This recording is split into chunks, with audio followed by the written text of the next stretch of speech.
उन सुझावों को भी मुझे दे दें जो सुझाव या उनकी जानकारी में है। बजट पर बोल लीजिएगा। वो बजट में जरूर बोलूंगा मैं। धन्यवाद। एक जो सरकार हमेशा बताती है,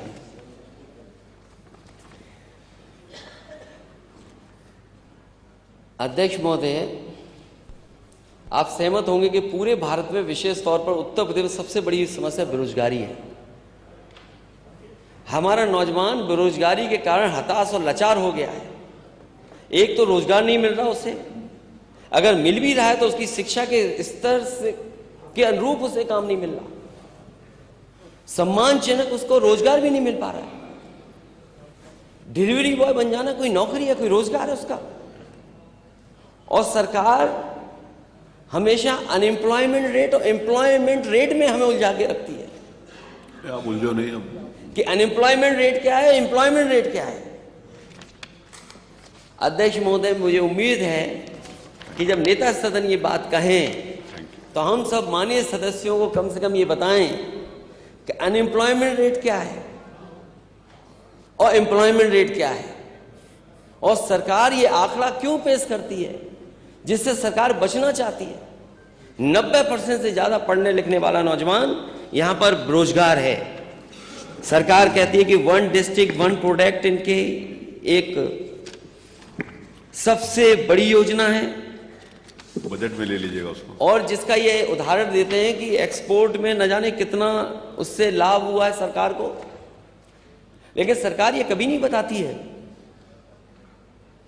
कि 1 डिस्ट्रिक्ट 1 प्रोडक्ट, और जो 1 डिस्ट्रिक्ट में एक प्रोडक्ट के लिए बजट क्या दिया आपने, अभी बताएं आपने आखिरकार बजट क्या दिया है।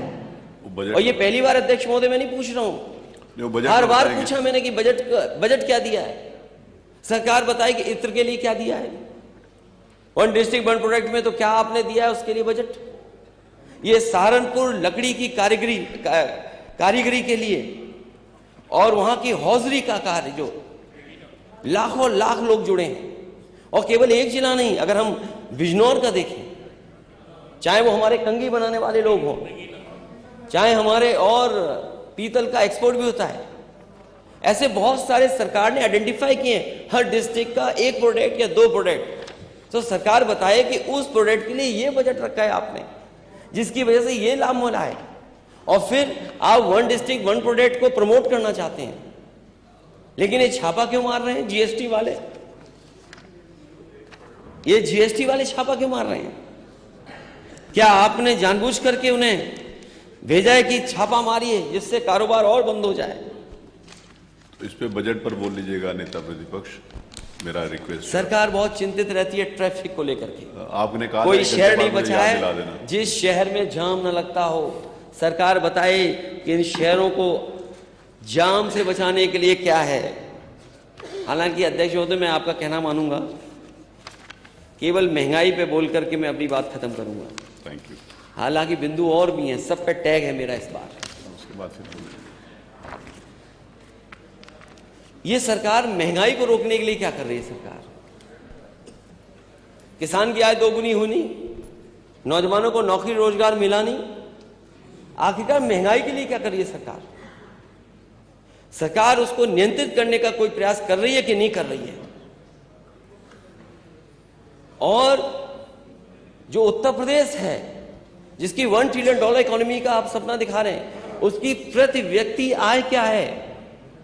आपकी सरकार में प्रति व्यक्ति आय बढ़ी है कि घटी है। और अगर हम 2017 की तुलना करें, जो हमारे केवल खाने पीने के सामान हैं, चावल का दाम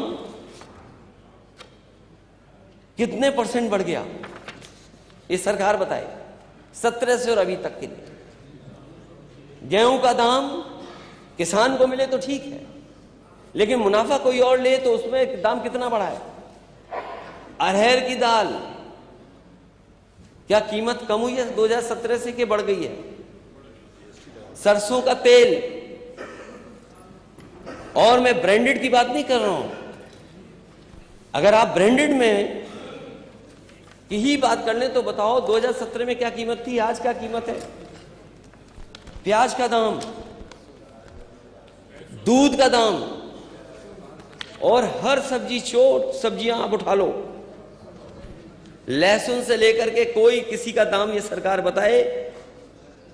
ये तो सब्जियां और अनाज और सब चीजें हो गई। ये सरकार बताए जो नमक का कसम दिला रही थी कि 2017 में नमक की कीमत क्या थी और आज दाम क्या है, ये सरकार बताएगी। स्वास्थ्य सेवाएं तो चौपट हैं ही, किसान की आय दोगुनी हुई नहीं, शिक्षा का स्तर गिरा है, इन्वेस्टमेंट मीट का सपना दिखाया, बड़ा दिखाया, ऊर्जा के क्षेत्र में जो काम होना चाहिए था जिस स्तर पर वो नहीं हुआ।